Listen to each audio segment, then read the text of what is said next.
Seat policy issue, দুটো নিয়েই আমরা আজকে প্রায় 5-6 মাস ধরে টানা চেষ্টা করে ডাকসুর পর থেকে, নির্বাচনের পর থেকে খুব ফর্মালি চেষ্টা করে যাচ্ছি যাতে করে একটা পার্মানেন্ট সলিউশনে যাওয়া যায়।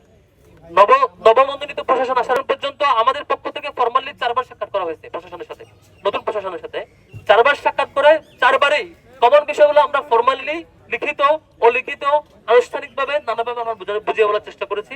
প্রথম যে ব্যাপার ছিল সেটি হচ্ছে আমাদের সিট পলিসি নিয়ে। এখন পর্যন্ত বিশ্ববিদ্যালয়ে ক্লাস শুরু হওয়ার পরে শিক্ষার্থী কোথায় থাকবে তার ব্যাপারে ইউনিভার্সিটি কোনো ক্লিয়ার ইনস্ট্রাকশন নাই। যেখানে আমরা দেখেছি যে মাস্টার শেষ হয়ে যাওয়ার পরও থাকবার প্রবণতা বেড়ে যাচ্ছে, যেটা আগস্টের পর্ব আমরা দেখি নাই। আগস্টের পর্ব আমরা ছিল যে শিক্ষার্থীরাই 16-17 সেশন, 17-18 সেশন কিংবা তার উপরে সিনিয়র সেশনরা তারা নিজেরাই উদ্যোগ নিয়ে আনুষ্ঠানিকভাবে বের হয়ে গিয়েছে, প্রশাসন এখানে কোঅপারেট করেছে। আর এখন আমরা লক্ষ্য করছি তাদেরকে রেখে দেওয়ার প্রবণতা এবং প্রথম বর্ষকে সিট না দিয়ে দীর্ঘায়িত করার প্রবণতা লক্ষ্য করছি।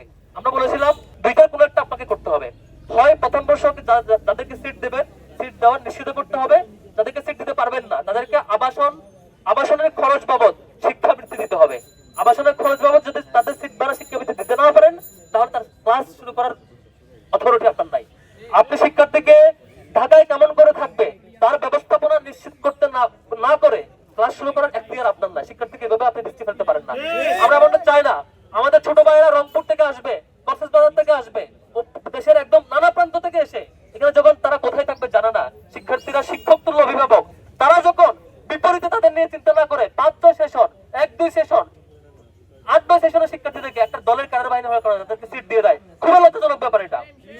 আমরা এবার রাস্তায় নামতে চাই নাই। আমরা মনে করেছিলাম ক্লাস শুরু হওয়ার আগে একটা স্বাভাবিকভাবে সমাধান আসবে। বিসি স্যারকে আমরা 2 সপ্তাহ আগেও, 1 সপ্তাহ আগেও, তার আগে 3 সপ্তাহ আগেও স্যারের সাথে সাক্ষাৎ করে জানাইছি স্যার দ্রুত সমাধান করেন। স্যার আমাদেরকে বারবার বলেছেন বাবা এটা নিয়ে আমরা চেষ্টা করছি, আমরা দ্রুত একটা পরিস্থিতি আসবো। স্যার আমাকে মৌখিকভাবে এমনও বলেছেন যে আমরা খুব দ্রুত পরিস্থিতি আসছি, পলিসি অ্যানাউন্স করবো এবং এটা সফটওয়্যারে নিয়ে আসবো।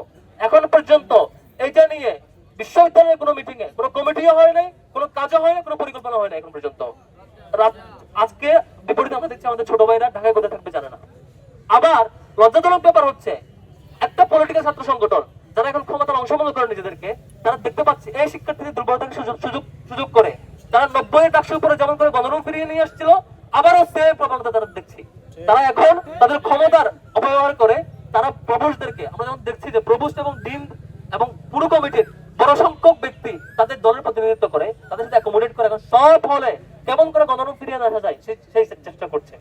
তো সামগ্রিক এই সংকটে আজকে আমরা বিশ্ববিদ্যালয়কে ক্লিয়ার বলবো যে আমাদের আগামী 25 তারিখের মধ্যে, আমরা সাক্ষাতে সরাসরি বলবো, আগামী 25 তারিখের মধ্যে সিট পলিসি চূড়ান্তকরণ সহ এবং তাদেরকে সিট দিতে পারবে না যদি সংকট থেকে থাকে তাদেরকে কেমন করে অ্যাকোমোডেট করবে, আবাসন ভাতা বা শিক্ষাবৃত্তি দেওয়া, এই সামগ্রিক ব্যাপারগুলো নিশ্চিত করতে হবে, করার পরে ক্লাস শুরু করতে পারতে হবে।